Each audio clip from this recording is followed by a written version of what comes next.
Зарплату выплачивают, стараются выплачивать, дивиденды не оплачивают. Вот это мы с Новосветловкой вместе были, они тоже. Претензий таких нет. Вот у нас одна проблема, что говорят, опять будут инвесторами. Зачем менять? У нас каждый год такой был совхоз, каждый год это 5 лет меняет инвестор.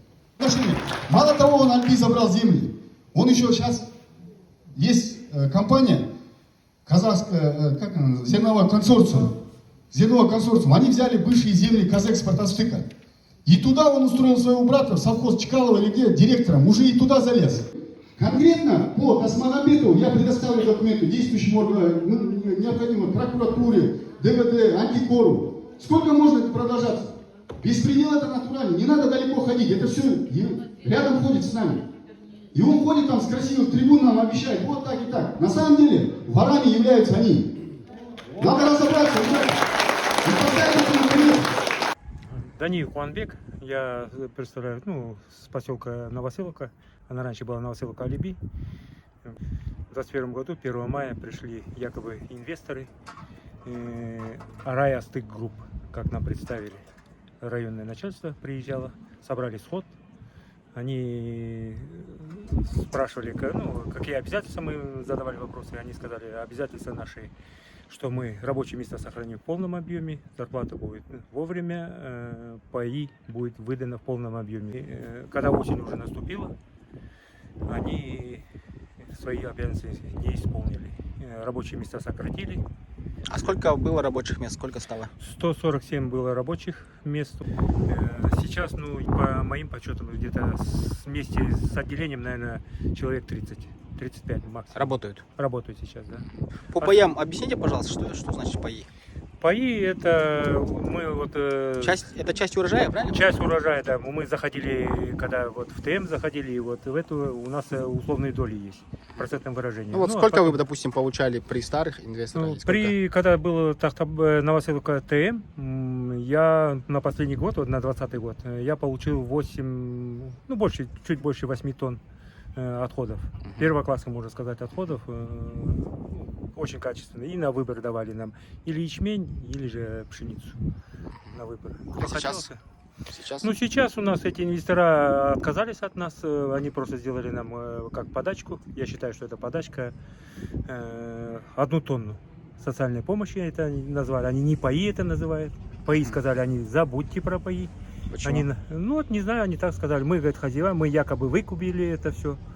Но фактически я думаю, что у них нету, наверное, никаких документов. Чисто рейдерский захват пришел. А 1 тонны хватает для того, чтобы... 1 тонны, это даже, если честно сказать, это даже курей не прокормить. Сколько нужно, чтобы прокормить ваше? Мое хозяйство нужно 10-12, даже 15 тонн. Я большое хозяйство держу. Но в среднем, если кто-то там держит 3-4 головы коровы, это 5-6 тонн нужно. У вас сколько коров? У меня коров 7 голов коров, и молотняк я беру до 20 голов, например. Вы сейчас покупаете, получается, да? Да, покупаю. Сено мне, эта фирма Арай Астык Групп, сено мне вообще не дали, они даже меня не включают, хотя я являюсь пайщиком. Старый инвестор давал сено? Да, старые давали сено, и солому они в неограниченном количестве давали. Новые инвесторы, эти Арай Астык Групп, они вообще не дали. Солому дали только, как у меня жена работает в школе, она дали 8 тюков, и все. На этом больше ничего. А что это 8 тюков? Мне приходилось покупать у фермеров. По прошлогоднему году был очень засушливый год, поэтому очень дорого. Тюк сена, например, стоит 15 тысяч. Сколько денег вы были вынуждены потратить на... Только на сено можно, если посчитать, около 600 тысяч на сено. Все вместе сколько? Сено больше миллиона, это точно. То есть 1 000 000 тенге вы сейчас вынуждены тратить? Это только на сено, это грубые корма, на сено и на солому. А еще отходы я покупал. Отходы я покупал еще где-то тонн 8. Кроме того, что они мне дали сколько в деньгах? В деньгах нынче цена отходов это, самое минимум 80 тысяч тонн. Нет, все вместе. Это получается, если 6 тонн где-то я купил, 6,8, 48, 480 тысяч. То есть, грубо, на 1,5 миллиона тенге вы сейчас уходите в минус из-за того, что вам не выдают новые инвестора. Ваши паи, и сено, и все остальное. Да, да, да. А по зданиям, вот сейчас показывали слайды, разрушенные здания какие-то. Это у вас или у вас? Это у нас, да, да, это разрушено, это все это у нас. Это Хотя они обещали, что все будет все красиво, на словах было, они обещали и нам и птицефабрику поставить, и чуть ли не форелевую ферму открыть, запрудили плотину, сказали, будет картошка, будет морковка, будет это, рабочие места, что будут. Ну, рабочих мест как не было, так и нет. Они привозят рабочую силу с юга, приезжают с Джамбула. До 40 человек сейчас они приняли в штат к себе. А наши рабочие, наша молодежь сидит сейчас без работы. А что за здания там разрушили? Знаете, можете сказать? Ну, базы разрушили, которые они еще стоят, ну, хоть они развалины были, но они полностью их снесли, они вывезли ее на плотину, чтобы запрудить плотину. А это базы, они стоят на балансе вообще еще, как на алиби считается. Они все это разрушили. Они все это разрушили.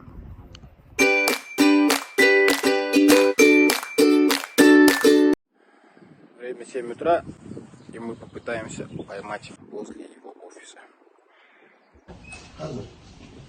Хазар.